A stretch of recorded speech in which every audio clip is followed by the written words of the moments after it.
You're listening to Civic Media. You can tune into any of our live shows on any radio station across the state with the Civic Media app. Find us in your phone's app store and listen anytime, anywhere. Good morning. Welcome to Matt and Air on Air. My name is Greg Bach. I am your host, and you are listening to us on the Civic Media Radio Network. You can get in touch with us anytime you'd like.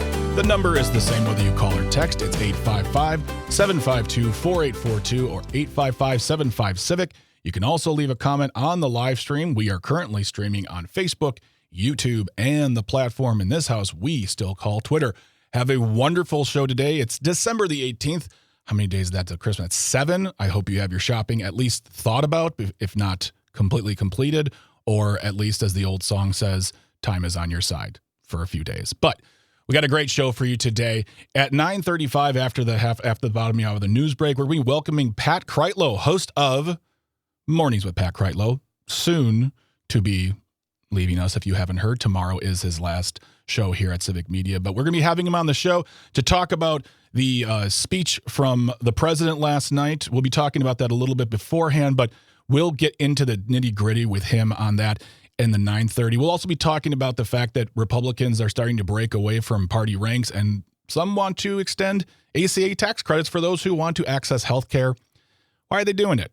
Is it because of political coverage? Is it because they care? A little bit of both columns? I don't know, but we'll be talking to Pat after the 9:30 news. In the 10 o'clock hour, in the second hour, we'll be talking to Ann Sayers, who is the Secretary of Tourism here in Wisconsin. And there are a lot of things going on in winter in Wisconsin. And it doesn't all have to do with snow. In fact, there are ways to enjoy Wisconsin without having to come into contact with any snow. But we'll be talking more about that with Ann Sayers in the second hour at 10:06. So you want to stick around for that. And something we are going to keep talking about as well is sports, Wisconsin sports, local sports. We have Paul Noonan. He is a writer for the Acme Packing Company. He'll be stopping by at 10:35, talk about all things that are the Packers. We'll be talking about the Bucks maybe. I don't know if anyone wants to talk about the Bucks right now, Calvin. I feel like Bucks fans are really like angry sad. I'm not sure, but it's I'm here for you if you need to talk about that, because I know that this season seemed like it was going to, I don't want to say be better, but just there was an excitement, and now it seems to dissipated. There are mumblings that they might be looking to make a big move. So we might talk to Paul about that. They might be moving out of Milwaukee, isn't it? No, not that. Okay. All right. Sorry. Well, don't listen to me. I'm not a sports writer, and the Bucks are not my area of expertise. But we'll be talking to him about that. Also, with him, we're going to highlight, spotlight, and raise the profile of the Wisconsin women's volleyball team, because not only are they kicking butt, they always kick butt. They're very, very good. And I want to talk more about that as well, and just the fact that we need to keep our eye on those great sports that sometimes don't make all the news. And then finally, this shouldn't be a thing, rounding out the show. Today it is Snake in My Boot edition. If you're a fan of a new movie called Zootopia 2, I sound like a very old person saying that, but if you're a fan of that, this might be one for you, especially if you have young kids. It's just a way to know what not to get them for Christmas. But that is at the end of the show. This shouldn't be a thing. We have a great one for you. We're going to open up with a story that's been developing over the past few months, and that is having to do with something called Wisconsin Eye. If you're not familiar with Wisconsin Eye, essentially it is like Wisconsin's C-SPAN. It is a live stream broadcast network that basically covers state government anytime they're in there having discussions, anytime public can be a part of it. They are running their programming. We can watch them talk about issues, vote on bills. A way to just engage ourselves in local government and stay in contact, but also hold them accountable, because it's all there right on the floor. On top of them live streaming these hearings or these events and these happenings, there's also about 30,000 hours of state government proceedings, candidate interviews, and other programming. It was launched in 2007, and as of Monday, it halted its service because of that lack of funding. And since the announcement a few weeks ago, there has been a scramble to try to make it, to save it, essentially. We're seeing a lot of cuts to various public broadcasting, public access, and this has been one of the casualties. And I think personally, and it's easy to say, well, who watches WisI? Well, people do. A lot of people do. A lot of people in the news. A lot of people watch it for research, maybe looking at for whether they're researching papers or whatnot. It's a tool of access to see our leaders doing their work. And there has been there have been discussions about the state government, the legislators on restarting the services. This week, there were talks to discuss with WIS-I and with the stoppage of coverage, how they could actually get some funding.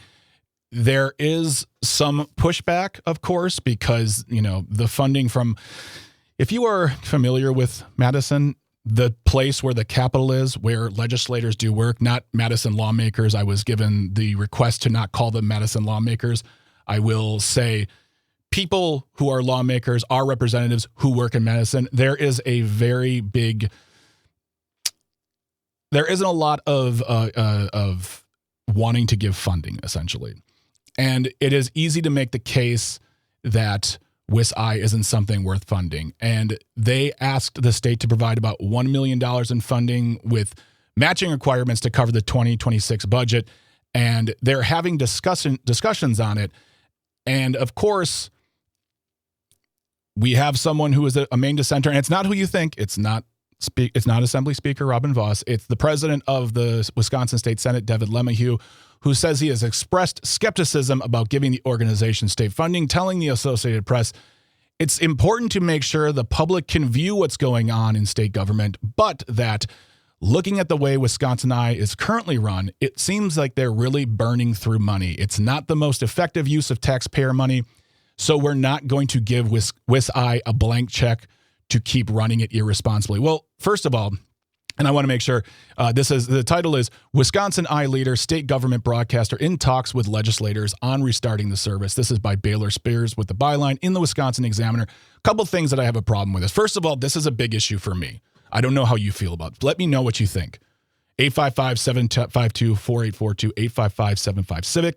We're going to talk about this for a little bit. And we're also going to hear from Shali Pittman and Savannah Tomei Olson here at Civic Media, who did a great story on this as well. But you're not giving them a blank check. They've made a request, $1 million with matching requirements. So there are some stipulations. There is oversight. If you don't want to give them that much, then negotiate maybe less, but keep it on the air. And this attitude of, well, it's not going to be good, or we can't do this, so we're just not going to do it all. No, you walk into a room, you have a discussion, and you come out with a deal, a compromise. This is access to our leaders. This is access to what they do and say.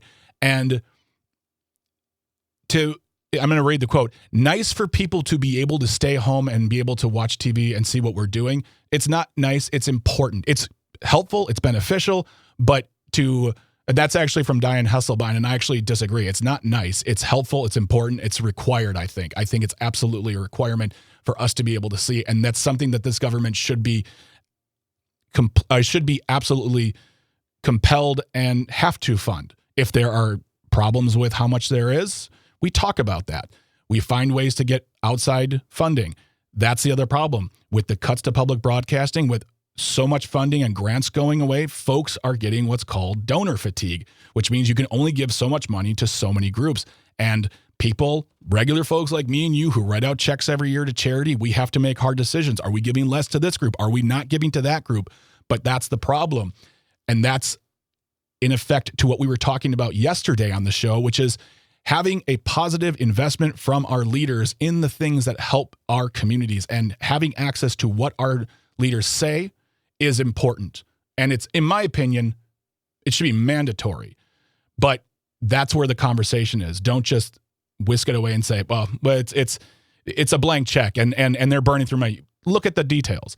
I want to throw to this clip here really quick. This is a story that we did here at Civic Media between Shali Pittman and Savannah Tomei Olson, who are in our news department, news director, and our news director is coming through and reporting on this. Calvin, can you play that clip really quick? WIS-I live streams the legislature, the Supreme Court, the executive branch. The goal is to make state government accessible to everyone. Without it, the only way to watch these things is to be at the Capitol in person. But they're facing a budget gap of nearly $900,000 for 2026. And after a year and a half of working to fundraise, the network paused all operations December 15th. State Senator Mark Spreitzer and State Representative Breanne Brown, both Democrats, are introducing a bill that would create a new public affairs network instead of Wisconsin Eye. That means live streaming would be part of state government, not a nonprofit that relies on donations and sponsors. Spreitzer talking with Civic Media News Director Shelly Pittman. It looks like we are going to be in a position of needing public taxpayer funding for the long term. And if that's the case, then we should consider whether it should just be a public entity that is accountable to elected officials and run for the public benefit. It would cost about $2 million a year to provide this coverage of state government. Currently, Wisconsin Eye owns 18 years of archives, more than 30,000 hours worth. Spreitzer says if WisEye dissolves, according to their contract, they would have to turn over that archive to the Wisconsin Historical Society for preservation. But for this bill to pass and for any of this to work, Spreitzer and Brown need Republicans who are in charge of the legislature on board. I certainly hope to get support from Republicans. I don't believe we have any Republicans signed on yet, but this is something that I know we've heard that Republican leaders are interested in doing something. Spreitzer hopes they can get the bill on the floor in January. For Civic Media News, I'm Savannah Tomei Olson. And that's Savannah Tomei Olson. I want to make sure she is the assistant news director here at Civic Media. I got a little tongue-tied, but that's between Shelly Pittman and Savannah Tomei Olson. Appreciate that story. And I think that's also a great idea. If we can't save WisEye in its current form, we create something which holds our elected leaders accountable. That is just, Alicia on the live stream says WisEye is necessary to keep our state government accountable and transparent. That's absolutely true. In a time when we need transparency with our leaders, this is very important. And I want to keep talking about it because it's one of those stories that can easily be put under the radar. A lot of people can say, I've never heard of WisEye. Why do I want to save this? But I think it's something that we need to keep in the conversation. And leaders who say something to the effect of, well, they're burning through cash and we can't give them a blank check. We're not doing that. We've got two options here, one from WisEye, one from our Democratic leaders, and we need to find a solution. And there can be compromise, but there needs to be some sort of solution found so the people can see what our leaders are talking about. We're going to take a really quick break. We're going to grab some snacks. We're going to come back. Gene from Eau Claire, I see you on the line. Don't go anywhere. I'll take you after we come back. But we're going to keep talking about this for a moment, and then we're going to get into a little bit about the president's speech. If you watched it last night, call, text, let us know what you thought. I'm sure I know what you thought. But hey, if it was your kind of speech, let me know as well. 855-752-4842, 855-75-CIVIC. Leave a comment on the live stream. We are on Facebook, YouTube, and the platform we still call Twitter. Don't forget, after 9:35, we'll expand further on the speech with Pat Kreitlow, and we have a great second hour for you as well. But don't go anywhere. Grab some water, grab a snack. You're listening to Matt and Air on Air on the Civic Media Radio Network. Stay tuned and stay close. You're listening to Civic Media. Stay up to date on the latest news and information for your local community and Wisconsin by signing up for our free email newsletter. Visit civicmedia.us/email to get started. Good morning. Welcome back to Matt and Air on Air. My name is Greg Bach. I am your host, your friend, your buddy, and you are listening to us on the Civic Media Radio Network. You can always get in contact with us by calling or texting. It's the same number, 855-752-4842, 855-75-CIVIC. You can also leave a comment on the live stream. We'd love to hear you. We are currently on Facebook, YouTube, and the platform that we will always call Twitter. And we've been talking about the case to save Wisconsin Eye, the programming, the broadcast network that takes care of covering our local leaders, our civic leaders in Madison, so we know what's happening, so they can stay accountable. We can be transparent. And it is currently not running right now, but there are discussions, plans to try to save it. There's a plan from WisEye. There's a plan from from Democratic leaders in Madison. And either way, we need a solution. Get in a room, talk about it, get this back up and running, because it's important for our people, for our communities to see this. You may not watch it, but somebody does. And when it goes away, we don't know what they're talking about always. And to see them say it live, that's the important thing. Or just to do research. That's the other thing too. It's a great tool for research. We have Jean from Eau Claire on the line. Jean, I missed you. I was afraid you went away too. When Jane retired, I'm like, Jean's gone too, but you're here. Thank you so much for calling. How are you today? Oh, I'm hanging in there, but I wouldn't miss any time with you, sir. I think you do an outstanding job, you and your assistant there, and he's so wonderful. Sweet So Cal B. anyway, yes, what a sweetheart, and I hope you guys keep continuing. Yes. I want to hear you guys every day because I look forward to it. That is my peace of mind. So I want to comment on this lack of accountability with these people and lack of transparency. We got to get these people. I'm sorry to say that this is my opinion, and I am feeling this, and I want to let my feelings out because I can't take it anymore. Okay. I've watched that station for years when Walker was in office and pulling all the crap on the people over, and we didn't know on my side of the state. We had no idea what was going on over here. And I could watch that and see live what was going on in our government. Yes. Now, this is a habit. The stuff that happened in the state of Wisconsin prior to Tony Evers getting elected is happening in our federal government as we speak. I watched Walker go into the Capitol and taking part, sitting at the table with all the people around Trump, taking place. And the same thing that happened in our state is happening in our government now. Going after places we get information, places where we can look things up and find out what the devil's going on. But we're had that taken away by the big guy, and we got to stop it in our state because we started to get our roads fixed. I remember when he was running for president going after Walker, saying that the roads were really bad in Wisconsin, you got to do something about it. Well, did he ever do it? Heck no. Walker wrecked all of our different departments. Those same people are now that were working with Walker are in the federal government as they speak, voting against the people in the state of Wisconsin. The Republicans that are in Wisconsin are not working for the people. Wake up, folks. I've watched this. I've been documenting this for years. You got to stop this, and these people need to be held accountable, and we want transparency, and we want the availability to watch our government live so they can't lie and spread rumors. So I'm sorry to go on this, but it's okay. It's unbelievable. Thank you for covering this. I love you guys. Keep up the great work. We appreciate you, Jeannie. And just so Jean's made it very, very clear many times, she is also an independent. I know you might be like, yeah, right, but she is an independent. And we've heard from her on various topics, and that is very true.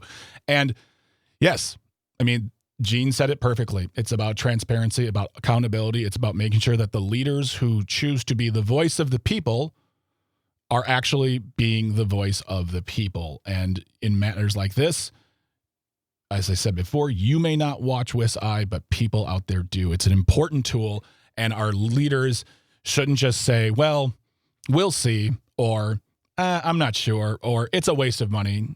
Then make it not a waste of money. Not to mention, and we'll keep harping on this. I don't know Calvin, Sweet Cal be on the boards, by the way. I don't know if you knew this, Calvin, but we have over $4 billion in a surplus in this state.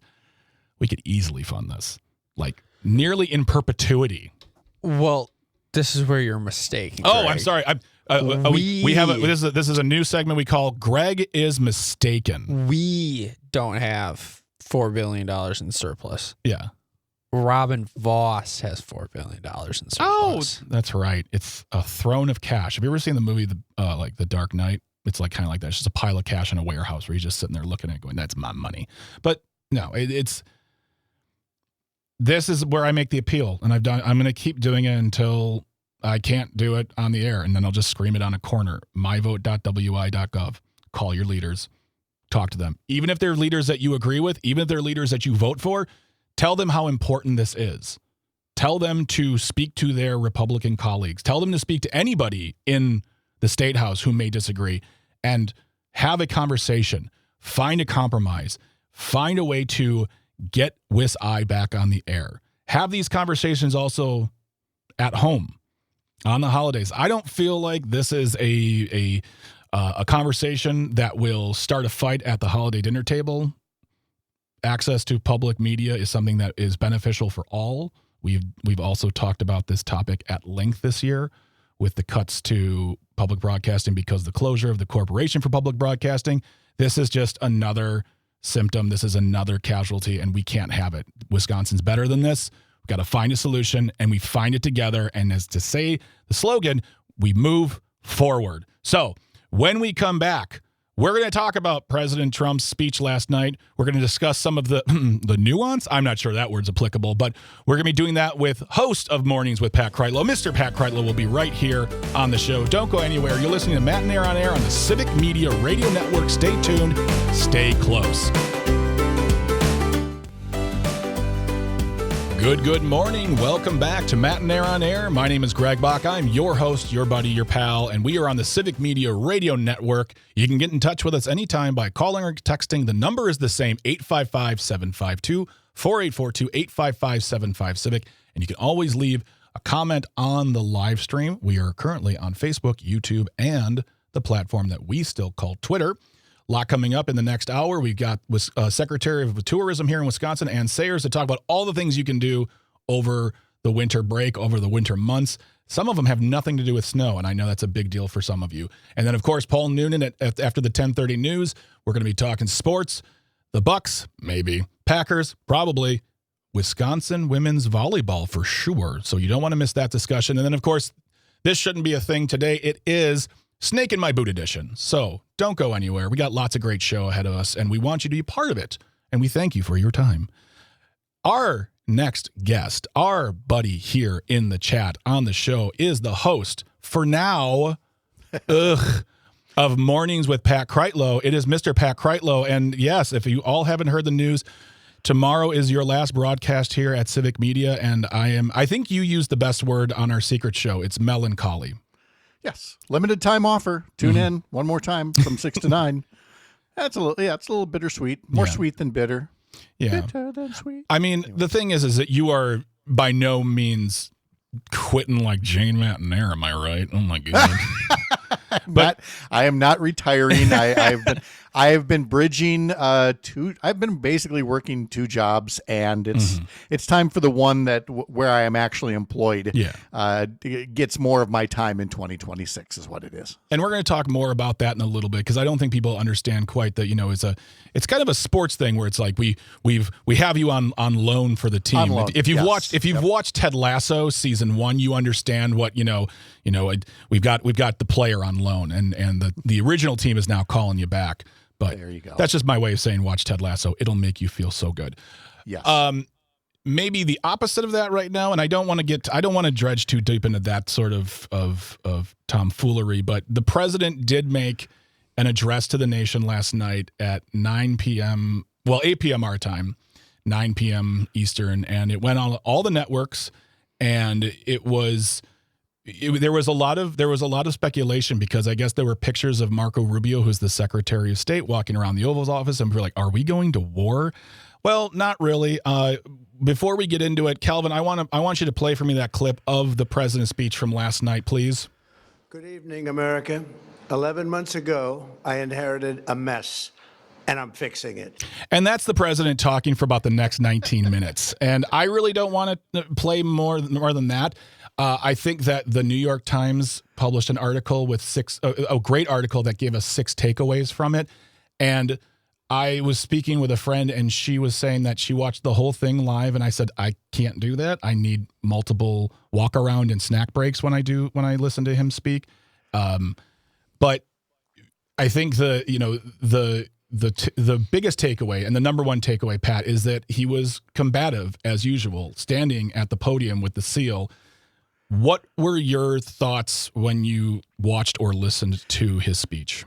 I can only plagiarize Joe Zepecki, who an hour ago on our program quoted Billy Madison and said in so many words, Mr. President, what you've just said is one of the most insanely idiotic things I've ever heard. At no point in your rambling, incoherent response were you even close to anything that could be considered a rational thought.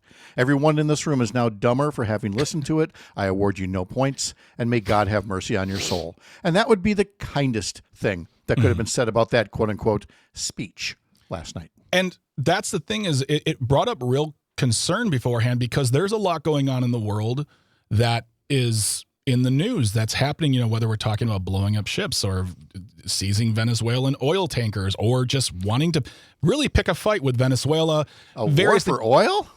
I know. I'm not familiar with that. Well, hey, Pat, cassette tapes and CDs are back. So is War for Oil, I guess. I mean, we got to always play the greatest hits, baby. The greatest hits. When we're trying to create distractions from things like the Epstein files and still this big bill for billionaires that's not going away. It's going to hurt us really hard next year because, as we'll talk about later, they don't want to give tax credits to people who just want good health care. But the point is that the speech he made, I mean, he's always been combative. He's always had a fight to him, and that is the Roy Cohn School of Public Relations.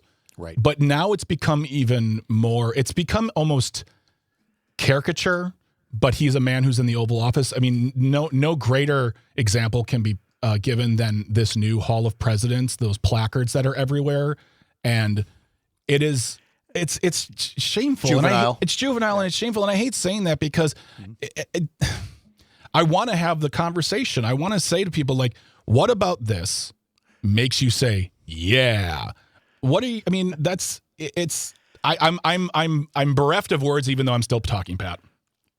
It's because we have a tough time conveying the sense of embarrassment because history will judge this country very harshly during this period.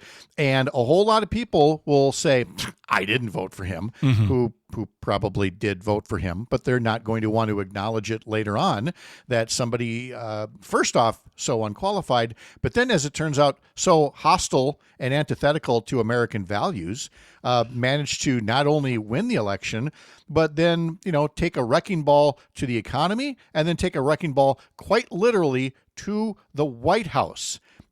History is going to look back on this and go, what were you all thinking? And we're just kind of conveying that in little drips and drabs on a daily basis when you hear a speech that is so untethered from the reality of the harm or the rough times that Americans are going through, in that his only thing is to reach back and blame Joe Biden when he has been president, Donald Trump, for 11 months now. And he took, the best post-pandemic recovery, wasn't perfect, but the best post-pandemic recovery of all the developed nations, and took a wrecking ball to it, and it's helping him. He's made billions of dollars this year. Yes. His buddies have made literally billions of dollars this year, and he figures if he just demonizes enough people and distracts enough, y'all forget that they got those billions by putting his hand in your pockets. And that's the pockets of all people who voted for him or not. That's the thing that, I always try to make that clear is like, they're not taking my money because I voted for Kamala Harris. I'll say it out loud. I voted for her. Shocking, I know. But they're taking money from everyone, and and in a sense, they're taking money from your children and your grandchildren because this is generational harm that's being done. One of the other takeaways that this New York Times article made, and really quick, I want to do this because I always like to give credit because I didn't write this. David E. Sanger has the byline, "A bellicose Trump points fingers in defending his record on the economy," which, a side note too, it's really not normal for a president to do a nationwide primetime speech, which I guess preempted two season finales of two very popular shows. It's not usual for them to make a speech just on this. When you're doing a primetime speech out of nowhere, there's something happening. And this was his way of just saying, hey, I'm amazing. And it's 19 minutes of his words that were written by, I'm sure, by a lot of people. And one thing that they said here is he risked repeating a Biden mistake of arguing with voters about how they feel. And I think there's a lot of validity to that because last year it was hard to discuss the economy. And this is a mistake that I've admitted to last year. I kept on relying on the economic indicators, the stock market, jobs reports, inflation, and that doesn't translate to folks who are like, my groceries are too high, my kids' school bills are going up, we're one slip and fall away from bankruptcy, and that's a mistake I personally made. And I think the Trump campaign capitalized on that, as you should, because they weren't connecting with the voters. Now he's doing the same thing. And his people on the Sunday morning shows are saying things like, you don't understand. It's great. It's wonderful. You don't get it. The vote, you don't understand why it's so good, but it's so good. And that's what they're doing now 11 months later. Sure, but things actually are much worse now than they were 11 months ago. Whereas at the time, what you had was a Republican Party and candidates rooting for the economy to fail, talking down the recovery that did exist, and getting people to think incorrectly, I will hasten to add, that getting rid of inflation means that prices go all the way back to where they were pre-pandemic. No, that was never going to happen, and you shouldn't want it to happen. You don't want your paycheck to be rolled back 10 years. Why? So don't expect that of prices as well, but it's so much easier to, rip on something than it is to build something. The Biden administration was building things. There is nothing being built by this administration, even literally a ballroom at this point. There's nothing being built. There's nothing but the manufacture of these, talking points that blame everybody else, but still has not even concepts of a plan for actual economic recovery. And I think you bring up a fantastic point there as well, because I feel like 6 months ago, the version of the Trump White House and the MAGA movement was pretty secure. And now we're seeing people start to fall away, dissent. Marjorie Taylor Greene, did anyone have it on their bingo card that she would be walking away? And I think, and tell me as a person who served in public service, I feel like a certain subsect of the GOP rooted for the destruction of the economy because they knew that it would make them look good.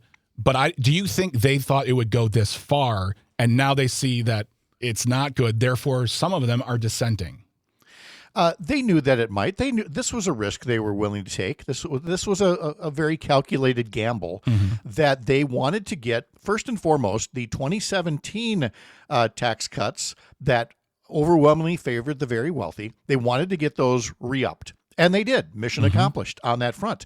But to do so, rather than just, increasing the deficit by something like, $6 trillion, they did $2 trillion in very painful cuts to Americans, and then added $4 trillion in debt, over that. And they probably did not think the math was going to work quite that way, that it was going to so easily and readily harm their own constituents, which is now they're in such a bind when it comes to something like the cost to have health insurance for your family. Pat Kreitlow is our guest right now. He is the host of Mornings with Pat Kreitlow. We're talking about the president's speech from last night, and about 19 minutes long, made a lot of claims. A lot of them can be debunked. He once again declared himself the peacemaker. Now it is now 8 wars in 10 months, which I think somewhere, is a very much a record. I don't know. Even as he's got like 1.5 wars going on now, he's got the thing where he's bombing, boats without due process, and then the thing where he's got a partial blockade going with Venezuela. Again, just itching for some kind of a conflict. Again, we won't then be talking about the Epstein files. We won't be talking about the Consumer Price Index. But enough of us have been to that rodeo within the past 25 years that know, as George W. Bush would say, we're not going to get fooled again. Not going to do it. We're going to keep the conversation going on the other side of this break here. We're going to grab a snack, grab some water. It's important to stay hydrated, folks. Always drink your water. But we're going to keep talking to Pat Kreitlow from Mornings with Pat Kreitlow for now. And when we come back, Brian, I see you on the line. We're going to discuss that and some other things happening in the GOP. Some dissension in the ranks, as we mentioned, but don't go anywhere. We're talking to you on Matt and Air on Air here on the Civic Media Radio Network. Stay tuned. Stay close. You're listening to Civic Media. Find the latest news, information, and archives of all your favorite shows on the Civic Media website, civicmedia.us. Good morning. Welcome back to Matt and Air on Air. My name is Greg Bach. I am your host here on the Civic Media Radio Network. And you can call or text anytime, 855-752-4842, 855-75-CIVIC here on Facebook, YouTube, and the platform that we still call Twitter. We're talking right now with Pat Kreitlow, who is the host of Mornings with Pat Kreitlow, until tomorrow on the Civic Media Radio Network. But hey, there's still one amazing show left. He's got Bette Midler. He's got George Clooney. He has got the of the popes, every single all of them, the whole set of Gregories and the Piuses too. But nice. We're gonna talk. I'll be on the show tomorrow, having a little sit down chat, and it'll be great. But show tomorrow, 6 a.m. to 9 a.m. Civic Media Radio Network. We've been talking about speech primetime and our takeaways, including the takeaways of a New York Times article that will be in the show notes. Brian from Grafton has been very, very patient. Brian, Brian just hung up. I guess apparently Brian did disagree with us, and I was about to give him a platform, and he said no. So I guess we'll move on to something else. And I think it's pretty clear where we stand on it and what the speech was like. It was textbook Trump, although I think peppered with age, with what happens with age, and he's getting more combative, more aggressive, and needs so much to have. Look, I'm going to say something that's very unpopular. When I see him on the television or I see him anywhere, there is always about 2% of me that feels desperately sad and sorry for him, because this is a young man who was brought up by monsters and was never loved correctly. And I think if he had parents who were somewhat normal, he'd have at least a different perspective, but he didn't. So he doesn't. And this is what we got. Right. And he's been able to tap into that whole notion of grievance. You know, there are so many people. I'm just going to pick on the white guys, but there's others. There's so many white guys who are victims. Oh, we're victims because they're not, able to do anything and everything that they want anymore, and that it must be somebody else's fault. And it just gets old after a while, which is what leads other, middle-aged angry white guys like me to get on the radio and say, stop it, knock it off. You're not a victim. We're all in this together. And don't be listening to this guy promising you the moon and stars when he's never given the moon and stars to anybody. Yeah. Ever. If you are a white dude with complaints like that, I want to see your paycheck. If it's above a certain amount, you're fine. You're not affected by this at all. If it's below a certain amount, you're totally affected, and you need to get on board and get with us because they're taking all of our money. It doesn't matter who you are. We're all victims to a certain extent. Really quick, you brought something up. I want to bring the conversation back to Wisconsin Eye. We were talking earlier about plans, ideas, concepts of plans to save WisI and make sure that we have access to our leaders speaking on the floor, transparency. Tell the listeners and the viewers what you just said in our chat. Oh, I just said, that there are, I favor the idea that, there should be some role in state funding to play. They've proven themselves to be a very credible, independent entity, free of political interference, and should not rely on the whims of rich people. Having said that, I would earmark, certain state funds and say, okay, now where's that state funding going to come from for starters? And some of the people who use WisI most and benefit from it most are in the lobbying corps. And these are, I'm not disparaging them. As a legislator, there are many great lobbyists who educated me on many issues. There's a lot of good folks in there. I'm just saying they make money. And so it would not take much that when they have to register every year, they have to be licensed through the Wisconsin Ethics Commission, they can pony up a little additional fee to pay back some of the ways that they benefit from being able to monitor things without having to go to every committee hearing, without having to sit in the gallery for every session. They can now sit in their comfortable offices and monitor these things. And for that, they're able to raise a good amount from some of their very large clients. So that's where I would start. I'm not saying it's all should be on them. I'm just saying part of the solution needs to be the people who benefit from it, who are in a position to pony up a little. Yep. And I think that goes back to what we were discussing as far as the conversation, someone like Devin Lemming, he was like, well, we don't know. It seems like that's a waste of time and money. Well, that's a Mad Lib. It didn't matter if you put WisI in there. You could put anything in there and he would have said the exact same comment because that's all he knows to say. Yeah. Really quick before we get out of here, let's just talk about this really quick. So we discussed it earlier. Now you are an employee of Courier News. That is that group who signs the paycheck for you. But as we've said before, like a sports team, maybe overseas more. You are on loan to us from Courier News. That comes to an end as of tomorrow. Tomorrow is your last show on Civic Media. But you are not retiring. You don't know how to do that. But as you said, one job is great. Let's just have one job. What are you doing going forward? What are your plans? To put it most selfishly, the whole point of doing the radio show, well, the main thing was to draw attention to Up North News, the Wisconsin outlet for Courier Newsroom. Yep. These are the things we do. These are our newsletters, websites, social media posts. Prior to the radio show, I was doing more videos for them, more explainer videos about the news, more social media posts, more website articles. And the bosses at Courier said, hey, Pat, this has been a great 3-year run. We'd really like you to focus just solely on what you were doing before, explain the issues in the 2026 campaign, give us more website articles, do more with the Sunday morning newsletter, which you can sign up for at upnorthnewswy.com. And I said, I understand. I love it. I'm a radio rat first and foremost. It is something I could not wait to do again. I love that Civic Media gave me this opportunity for myself as well as for Up North News. But it is time to focus just on the Up North News parts of things. So keep monitoring Up North News, social media, website. People are asking, will there be a podcast? I don't know. I'd kind of like it, but maybe it'll just be the videos. We're going to get through the holidays. We're going to figure it out. So keep listening to Civic Media. Keep following us on Up North News. There's plenty of room for you to get all this information that helps you understand Wisconsin news. And with that, we say thank you to Pat Kreitlow for being here. Tomorrow, the last show of Mornings with Pat Kreitlow, 6 a.m. to 9 a.m. I'll be there in the first hour, having fun with my friend.